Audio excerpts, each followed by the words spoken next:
बांग्लादेश में तारीख साज इलेक्शन में बीएनपी इत्तेहाद ने मैदान मार लिया। गैर हतमी गैर सरकारी नताइज के मुताबिक 299 में से 211 सीटें जीत ली हैं। जमात इस्लामी का इत्तेहाद 70 सीटों के साथ दूसरे नंबर पर रहा।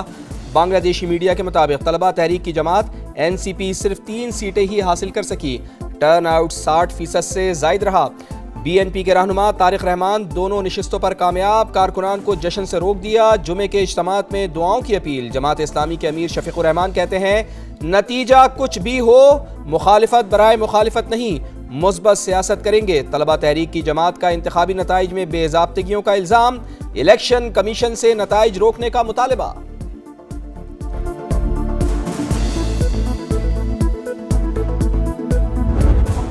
इस वक्त बांग्लादेश में अभी तक टर्न आउट बहुत हैवी है। लोग कितनी बड़ी तादाद में इस पोलिंग स्टेशन पर जमा है। मैं आपको मुबारकबाद पेश करूंगी कि आपका कवरेज बांग्लादेश इलेक्शन का बड़ा नुमाया है और शायद आपके कॉरेस्पॉन्डेंट भी वहाँ मौजूद हैं। Stay tuned with us. Bangladesh election समा की ढाका से लम्हा बलम्हा रिपोर्टिंग। पोलिंग से लेकर वोटों की गिनती तक किसने जीती बाजी, किसकी हुई हार, कौन बनेगा नया हुक्मरान। नई हुकूमत के लिए सबसे बड़ा चैलेंज क्या होगा। नई पार्लियामेंट के लिए जुलाई चार्टर पर अमल दरामद कितना मुश्किल। इलेक्शन से जुड़ी हर खबर सिर्फ समा पर। अफगानिस्तान में सरगर्म दहशतगर्द ग्रुपों की मौजूदगी पर शदीद तशवीश है। रवामा, कालादम, BLA और दाइश के बुज़दिलाना हमलों में 80 मासूम शहरी जाँ बहक हुए। एक बार फिर अफगान सरजमीन इस्तेमाल हुई। अक़वाम मुत्तहिदा में पाकिस्तानी मंदूब आसिम इफ्तिखार का खिताब। कहा अफगानिस्तान से कहते हैं वो अपनी सरजमीन हमेशा हमसाया ममालिक के खिलाफ इस्तेमाल ना होने दे। वो फैसला करें तन्हाई का रास्ता चाहते हैं या खुशहाली का।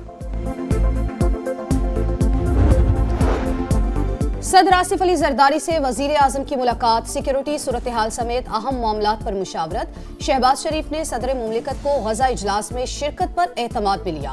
पीपल्स पार्टी और नून लीग के दरमियान वर्किंग रिलेशनशिप बेहतर बनाने पर इत्तेफाक। सदर आजाद कश्मीर का मामला बाहमी इत्तफाक राय से तय करने पर बातचीत। एलामिया जारी।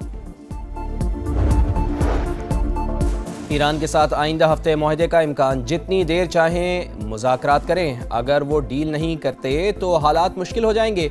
अमरीकी सदर डोनाल्ड ट्रंप की फिर धमकी। खबरसां एजेंसी के मुताबिक अमरीकी सदर बोर्ड ऑफ पीस के इजलास में गजा की तामीर नौ के लिए अरबों डॉलर्स के फंड का ऐलान करेंगे। मुख्तलिफ ममालिक की फौज की तैनाती का भी इम्कान।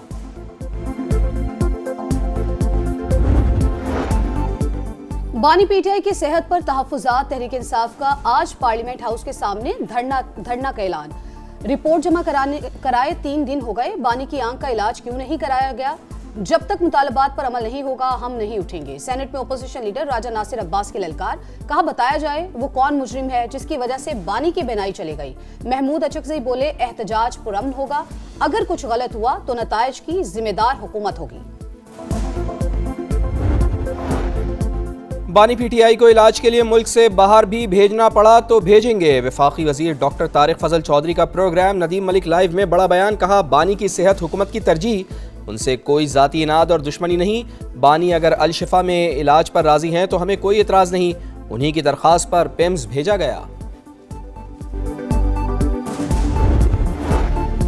बानी की एक आंख बर वक्त इलाज ना मिलने पर 85% मुतासिर होने का इंकशाफ। दाई आंख की बेनाई सिर्फ 15% रह गई। साबिक सुप्रिंटेंडेंट जेल ने 3 माह तक आंख की बीमारी को संजीदा नहीं लिया। बार बार आगाह करने के बावजूद कोई इकदाम नहीं उठाया गया। अक्टूबर 2025 में नजर बिल्कुल ठीक थी। धुंधला नजर आने पर इलाज में ताखीर की गई। सुप्रीम कोर्ट में जमा friend of court barrister Salman Safdar की रिपोर्ट के मंदरजात। बच्चों और खानदान से मुलाकात ना करवाने, कैद तन्हाई में रखने, टीवी खराब और किताबें फराहम ना करने की भी शिकायत।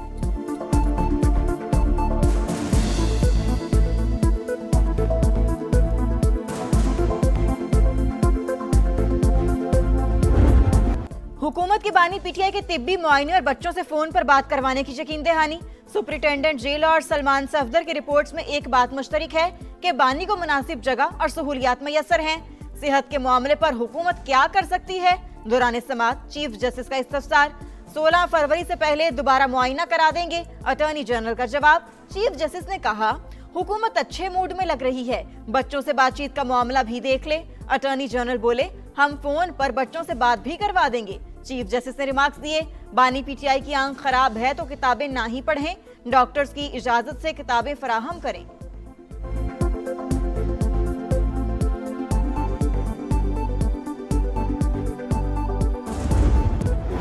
Stay inside. ठीक।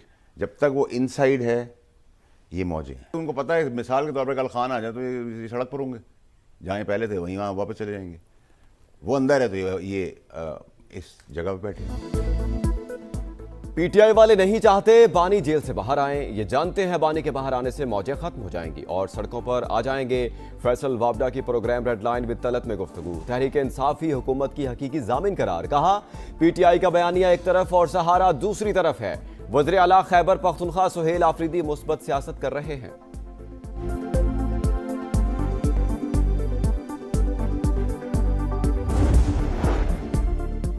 राजा नासिर अब्बास बानी पीटीआई की सेहत पर सियासत से परहेज करें। सलमान सफदर की रिपोर्ट से साबित हो गया बानी को जेल में तमाम सहूलतें मिल रही हैं। राना सनाउल्लाह का सेनेट में इजहार ख्याल। अलीमा खान का बयानिया दम तोड़ गया। जेल में बदसलूकी और खराब हालात का दावा गलत साबित। विफाकी वज़ीर इत्तलात अता तारड़ का एक्सपर्ट पैगाम। लिखा रोजमर्रा के मामलात। डाइट प्लान की रिपोर्ट ने तमाम इबहाम दूर कर दिए।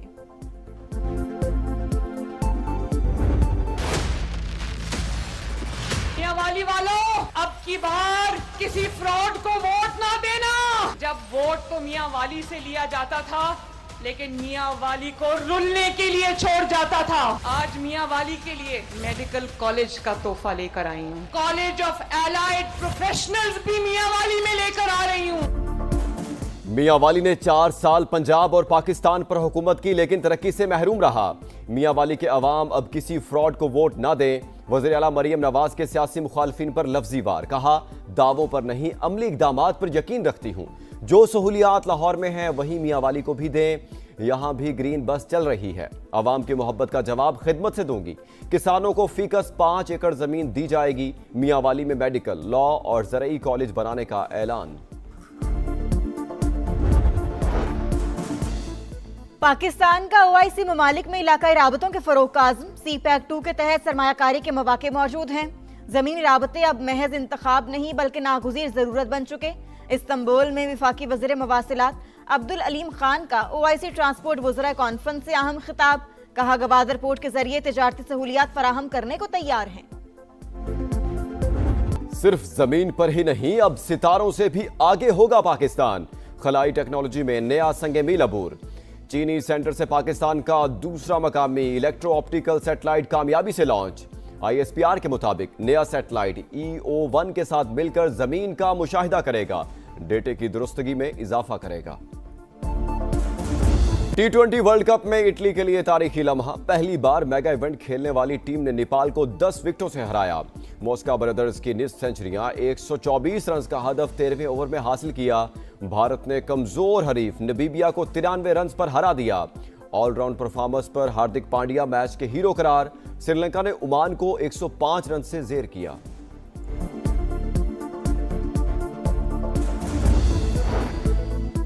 T20 वर्ल्ड कप में आज भी 3 मैचेस का फैसला होगा। सुबह 10:30 बजे ऑस्ट्रेलिया का मुकाबला जिम्बाब्वे से शेड्यूल। दोपहर 2:30 बजे कनाडा और यूएई का टाकरा। शाम 6:30 बजे अमेरिका और नीदरलैंड्स आमने सामने होंगे। कराची में मलीर 15 के करीब हजारा एक्सप्रेस की 2 बोगियां पटरी से उतर गईं। हादसे में कोई जानी नुकसान नहीं हुआ। हवेलिया से कराची आने वाली ट्रेन की मुतासरा बोगियां अलग करके कैंट स्टेशन रवाना कर दी गईं। T20 वर्ल्ड कप का हाई वोल्टेज टाकरा। सिर्फ 2 रोज बाद पाक भारत मुकाबले के लिए कोलंबो में स्टेज तैयार। मैच की तमाम टिकट्स फरोख्त। स्टेडियम में 35,000 लोगों की गुंजाइश। 88,000 दरख्वास्तें मौसूल। एयर टिकट और होटल किरायों में बेपनाह इजाफा। इतवार को कोलंबो में बारिश का इम्कान।